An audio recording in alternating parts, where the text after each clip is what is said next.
এমনটা কি তোমার সাথেও কখনো হয়েছে যে ফোনটা 5 মিনিট হাতে নিলাম, তারপর 1 ঘন্টা কেটে গেছে? আমাকে অনেকেই বলে, দাদা আমি আগে বই পড়তাম, কিন্তু এখন আর সেরকম বই পড়তে ইচ্ছেই করে না। আমি জানি আমার জন্য কোন কাজটা ঠিক, আমার জন্য কোন কাজটা দামি, তারপরও সেই কাজটা করতে সব থেকে বেশি আলসি আমি আসি। তাহলে ভাই তুই চেক কর যে তোর ব্রেন রট হয়েছে কিনা। আর এই ব্রেন রটের কারণেই মানুষের সব থেকে বেশি আলসিয়ামি ভাব, মানসিক ক্লান্তি আর মনোযোগ না পুরোপুরিভাবে নষ্ট হয়ে যায়। আমি শুধু তোকে 7টা সাইন বলছি যেটা বোঝায় একটা মানুষের ব্রেন রট হয়েছে। তুই শুধু মিলিয়ে দেখ যে তোরও আছে কিনা। 1, প্রতিটা ভিডিওকে 2x স্পিডে দেখা আর স্কিপ করে করে দেখার একটা বাজে অভ্যাস হয়ে গেছে। 2, বন্ধুদের সাথে কথা বলার সময়ও ফোন চেক করা। 3, যখনই ওই মানুষটার বোর ফিল হয় সবার আগে ফোনে হাত দেয়। 4, অত্যাধিক বেশি স্ক্রোল করা, কখনো ইউটিউব, কখনো ইনস্টাগ্রাম, কখনো ফেসবুকের ফিড, লোকের জীবনে কি চলছে বা নতুন কি আসলো সেটা দেখা। 5, ফোন না দেখে খেতে না পারা। 6, সকালে চোখ খোলার আগে না ফোন খুলে যায়, মানে সকালে ঘুম থেকে ওঠার পরই ফোন চেক করিস।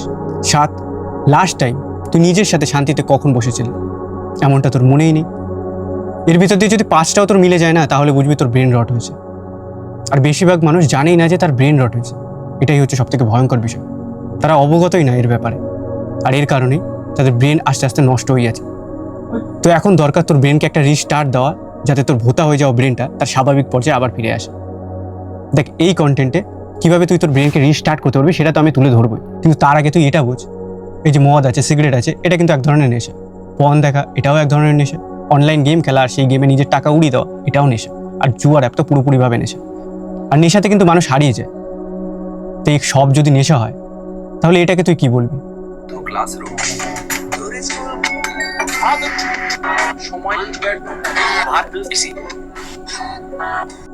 তো এটা কি নেশা না? এখানেও তো ভাই সেমই হচ্ছে, মানুষ তো হারিয়েই যাচ্ছে, টাইমের হদিস থাকে না। ভাই এটাও নেশা, এটাকে বলে স্মার্টফোন এডিকশন। আর প্রতিটা নেশার একটাই কাজ, একটাই লক্ষ্য, তোকে ক্ষতিগ্রস্ত করা, যাতে তুই সেই নেশার গোলামি থাকিস আর গোলামি করতে করতে মরে যাস।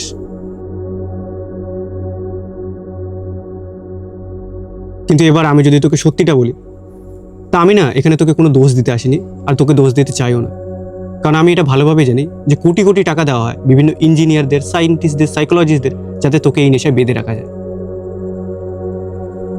সোজা বাংলা ভাষায় বলতে গেলে যে একদিকে একটা পুরো গোটা টিম দাঁড়িয়ে আছে তোর ব্রেনকে কন্ট্রোল করার জন্য, আর একদিকে তুই পুরো একা।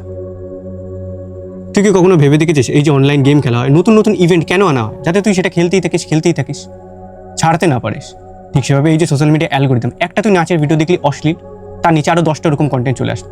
তো কেন এরকম ডিজাইন করা হয় সোশ্যাল মিডিয়া অ্যালগরিদমকে? যাতে তুই তাদের সেই ভিডিও দেখতেই থাকিস আর তাদের অ্যাপ ব্যবহার করতেই থাকিস। এতে তাদের লাভ। এখন তাদের লাভ কীভাবে? যেহেতু তুই তোর মূল্যবান সময় আর অ্যাটেনশন সেই সব অ্যাপে দিচ্ছিস, তো তোর সামনে বিভিন্ন অ্যাডভার্টাইজমেন্ট শো করা হয়, দেখানো হয়। আর যারা সেই সব বিজ্ঞাপন শো করে আর ওই শো করানোর জন্য সেই অ্যাপের মালিককে তারা অনেক টাকা দেয়। তো এটা তাদের বিজনেস মডেল, এটা তাদের লাভ। তো এখান থেকে তুই তোর লাভ কীভাবে বার করতে পারবি আমি সেটাও তোকে বলে দেবো। তো তার আগে আয় তুই তোর এই ব্রেন রটটাকে কীভাবে ঠিক করবি আর নিজের ব্রেনকে কীভাবে একটা রিস্টার্ট দিবি সেটা বলছি। 1, সকালে যখনই ঘুম থেকে উঠবি ফোনে হাত দিবি না, বিশেষ করে সোশ্যাল মিডিয়া তো খুলবি না। সকালে মানুষ হাই এনার্জি নিয়ে ওঠে, সেই হাই এনার্জি নিয়ে উঠবে। 2, 10 থেকে 15 মিনিট বই পড়ার চেষ্টা করবি। বই পড়লে কি হয়, নিজের অ্যাটেনশন মানে ধৈর্যটাকে তুই টেনে বড় করছিস। আমার ইবুক আছে, সেটাও পড়তে পারিস। 3, 10 থেকে 15 মিনিট নিজের সাথে বসবি, কোনো ফোন না, কোনো গান না, শুধু নিজের সাথে চুপচাপ বসবি। আর আমি এটা খুব কম বললাম যে 10 থেকে 15 মিনিট, মানুষ এটা এনজয় করে।